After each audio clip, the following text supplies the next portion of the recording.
Geography का chapter, और वो भी तुरंत। तो जल्दी फटाफट। तो पहला पॉइंट उसमें हमारा आता है टेक, TEC टेक। तो हम टेक में क्या बताना चाहते हैं? टेक में हम ये कहना चाहते हैं कि जो रिसोर्सेस हैं वो टेक्नोलॉजिकली एक्सेसिबल होने चाहिए, इकोनॉमिकली फीजिबल होना चाहिए, और सी से मतलब कल्चरली एक्सेप्टेबल, मतलब वो टेक्नोलॉजिकली उसे एक्सट्रैक्ट किया जाना चाहिए, ठीक है। इकोनॉमिकली उसको हम खरीद सकें, मतलब पैसा होने इतना पैसा हो हमारे पास कि हम उसे खरीद सकें। तीसरा कल्चरली एक्सेसिबल, कि कल्चर उसको एक्सेप्ट करे कि ये चीज़ें एक्सेप्ट की जानी चाहिए कि हमारे कल्चर द्वारा, ठीक है। तो ये हो गया हमारा पहला point. Second point transformation of things. अगर हमको क्या कहते हैं कोई रिसोर्स बनाने तो उसको ट्रांसफॉर्म करना होगा थिंग्स से हमारी वैल्यूएबल थिंग में, जो हमारे लाइफ में वैल्यू ऐड करें। तो उस चीज़ के लिए हमारे पास 2 स्टेप्स हैं। पहला स्टेप हमारे बताता है टेक्नोलॉजी, और दूसरा स्टेप है इंस्टीट्यूशन। मीन्स जो हमारा technology humans uses technology and institutions to set up to make the things into resources. तो थिंग्स को रिसोर्सेज में बनाने के लिए टेक्नोलॉजी और इंस्टीट्यूशन की जरूरत करनी होगी, फिर। अब थर्ड पॉइंट है क्लासिफिकेशन ऑफ रिसोर्सेज। तो जो क्लासिफिकेशन ऑफ रिसोर्सेज है ये हमारे बहुत सारे तरह से होते हैं, जैसे कि पहला बायोटिक और एबायोटिक। बायोटिक और एबायोटिक बहुत आसान है। बायोटिक वो होते हैं जो लिविंग थिंग्स होते हैं और हमारे रिसोर्सेज में काम करते हैं, सच जैसे कि एनिमल्स हैं, हम ह्यूमंस हैं, और बहुत सारी लिविंग थिंग्स। और एबायोटिक में वो चीज़ें आती हैं जैसे कि हमारे विंड हो गया, सनलाइट हो गया, वाटर हो गया, ये सब चीज़ें हमारी एबायोटिक रिसोर्सेज में आ जाती हैं। ये हमारी क्या कहते हैं on the basis of origin है। और उसके बाद और तरह के आते हैं जैसे एग्जॉस्टेबल, नॉन एग्जॉस्टेबल। एग्जॉस्टेबल वो रिसोर्सेज होते हैं जो आगे चल के फ्यूचर में खत्म हो जाएंगे अगर उसका हम लोग एक्सेसिव यूज़ करेंगे। और नॉन एग्जॉस्टेबल वो होते हैं जो आगे चल के फ्यूचर में खत्म नहीं होंगे, उसको जितना यूज़ करें, लेकिन उसको एक्सप्लॉइट करना गलत होगा, ठीक है। अब उसके बाद एक और थर्ड टाइप ऑफ डिफ्रेंसिएशन और रिसोर्सेज होता है जैसे ओनरशिप के बेसिस पे। जैसे वो अगर हमारा क्या कहते हैं इंडिविजुअल पे है, कम्युनिटी पे है, और नेशनल और इंटरनेशनल पे है। इंडिविजुअल ऐसे उसको कोई कंपनी ओन कर रही है, कोई ओन कर रहा है, मतलब कोई इंडिविजुअल पर्सन उसको ओन करना चाहिए। उसके बाद कम्युनिटीज उसको कौन से लोकल पीपल, जैसे गाँव के लोग उसको ओन करते हैं, लोकल पीपल के लिए वो जो चीज़ें रिजर्व की गई हैं। और साथ साथ अगर हम कैसे फिर उसके बाद हम आते हैं नेशनल और इंटरनेशनल पे। इंटरनेशनल और नेशनल पे क्या कहते हैं, नेशनल पे गवर्नमेंट उसको अटेंड करती है, और इंटरनेशनल पे ऐसे यूनाइटेड नेशंस हो गया, और ये सब बड़ी बड़ी कॉर्पोरेशन हैं उनको ओन करते हैं इस सारे रिसोर्सेज को। तो ये हो गया हमारा ओनरशिप के बेसिस पे। उसके बाद हम आते हैं बेसिस ऑफ डेवलपमेंट साइड्स में। बेसिस ऑफ डेवलपमेंट साइड से potential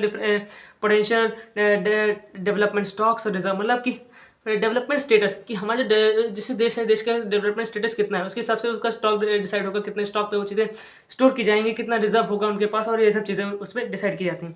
number 4 development of resources. Development of resources हम कहते हैं एक्सेसिव यूज, मतलब हम लोग रिसोर्स का डेवलपमेंट क्यों करें? अगर उनका एक्सेसिव यूज होगा तो फिर वो एक्सप्लोइट होंगे। अगर एक्सप्लोइट होंगे तो हमको उसको अच्छे से सही तरीके से डेवलपमेंट करना होगा। For example excessive use of development. Excessive use of development ये हमें क्या बताता है? Depletion of resources. लाइक इसमें हम पहले गांधी जी की लाइन भी जोड़ सकते हैं। उनकी लाइन सपोज ऐसी थी कि the resources are full, resources are enough for everyone's need but they are lack in the for everyone's greed. मतलब अगर तुम ग्रीडी हो तो तुम्हारे लिए रिसोर्सेज नहीं है, और अगर तुमको नीड है तो तुम्हारे लिए सबके लिए सफिशिएंट अमाउंट ऑफ रिसोर्सेज हैं। लेकिन अगर तुम ग्रीडी हो तो तुम्हारे लिए रिसोर्सेज सफिशिएंट कभी भी नहीं होंगी। ओके, तो आफ्टर दैट उसके बाद अनफेयर डिस्ट्रीब्यूशन। मतलब जो रिसोर्सेज हैं ये अनफेयरली डिस्ट्रीब्यूटेड है। मतलब जो सोसाइटी है वो दो पार्ट्स में डिवाइड है, रिच एंड पुअर। तो रिच के पास है अगर रिसोर्सेज, और पुअर के पास नहीं, तो सब ये डिवाइड होती है हैव्स और हैव नॉट्स में, ये सोसाइटी डिवाइड हो जाती है। अब उसके बाद हम आते हैं ग्लोबल इकोनॉमिकल क्राइसिस पे। ग्लोबल इकोनॉमिकल क्राइसिस जैसे कि हमारा पॉल्यूशन हो गया, ग्लोबल वार्मिंग हो गई, और ये सब जो ओजोन लेयर डिप्लीशन हो गया, ये सारी चीज़ें हमारी आ जाती हैं इसके अंदर कि एक्सेसिव यूज ऑफ रिसोर्सेज होने के चक्कर में ये सब क्या चीज़ें होती हैं हमारे नेचर पे और हमारे सोशियो इकोनॉमिकल फैक्टर्स पे।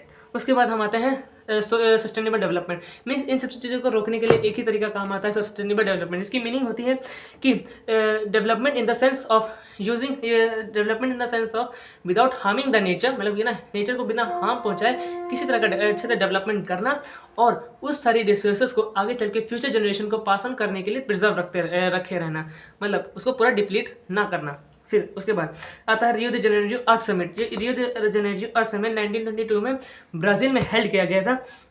इसके बारे में हम डिटेल में टॉपिक पे करेंगे कि हमारे बॉक्स में दिया गया है, ये मैं आपको अलग में बताऊंगा। And the short you will get the notification. उसके लिए प्लीज़ सब्सक्राइब द चैनल, उसके लिए आपको ये शॉर्ट्स पे मिल जाएगा। उसके बाद हम आते हैं एजेंडा 21 भी आपको वहीं पे मिल जाएगा। अब आते हैं हम नंबर 5 पे, रिसोर्स प्लानिंग। रिसोर्स प्लानिंग कैसे होती है? To provide all the areas and regions of adequate amount of vital resource. मतलब रिसोर्स प्लानिंग क्यों की जाती है? रिसोर्स प्लानिंग इसलिए की जाती है ताकि जो रिसोर्सेस हैं वो जहाँ जहाँ नहीं है, चीज़ें मिली नहीं है, वहाँ पे तक मिल जाएँ। जैसे कि अगर हम राजस्थान की बात करें, वहाँ पे बहुत सारी चीज़ें हैं रिसोर्सेज के तौर पे, पर वहाँ पे पानी नहीं, तो हमें पानी पहुँचाना होगा।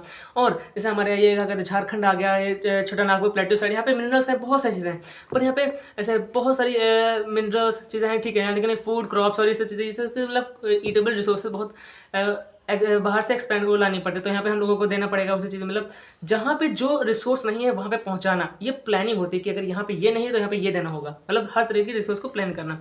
और इंडिया में ये कैसे होता है?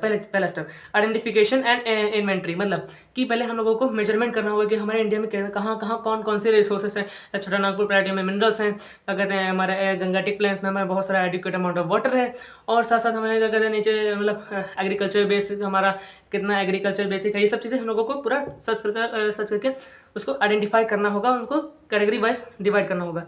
उसके बाद सेटअप इंस्टीट्यूशंस एंड टेक्नोलॉजी। हमें रिसोर्सेज पता चल चुके हैं, अब उन्हें एक्सट्रैक्शन करना है। एक्सट्रैक्शन करने के लिए हमको चाहिए हमारी टेक्नोलॉजी, और उन टेक्नोलॉजी को वर्क कराने के लिए हमें चाहिए होंगे इंस्टीट्यूशंस। तो हम इंस्टीट्यूशन सेटअप करेंगे ओवर दैट एरियाज, और फिर वहाँ से टेक्नोलॉजी के बेसिस पे हम वहाँ से चीज़ें एक्सट्रैक्ट करेंगे और चीज़ों में लोगों में डिस्ट्रीब्यूट की जाएगी। ये होगा हमारा second step, setup of technology and institutions. अब आते हैं हम थर्ड पॉइंट पे, matching the resource development with national development. मतलब ये कि जो रिसोर्स डेवलपमेंट हम कर रहे हैं इन सब चीज़ों के द्वारा, वो हमारे नेशनल डेवलपमेंट पे मैच करना चाहिए। कि अगर सोचेंगे कि हमारे इतनी गरीबी और हम इतने ज़्यादा रिसोर्स बना रहे हैं, कौन खरीदेगा उन्हें? कोई नहीं खरीद पाएगा। मीन्स अगर हमारा स्टेटस इतना है, हम इतनी चीज़ों पे चीज़ें खरीद सकते हैं, तो फिर हम लोग डेवलपमेंट उसी कगार पे करेंगे कि ये इन्हें देने के लिए सफिशिएंट हो, मोर देन सफिशिएंट हो, कम ना पड़े। तो अगर बहुत कम है तो उससे ज़्यादा करने से कोई फ़ायदा नहीं है।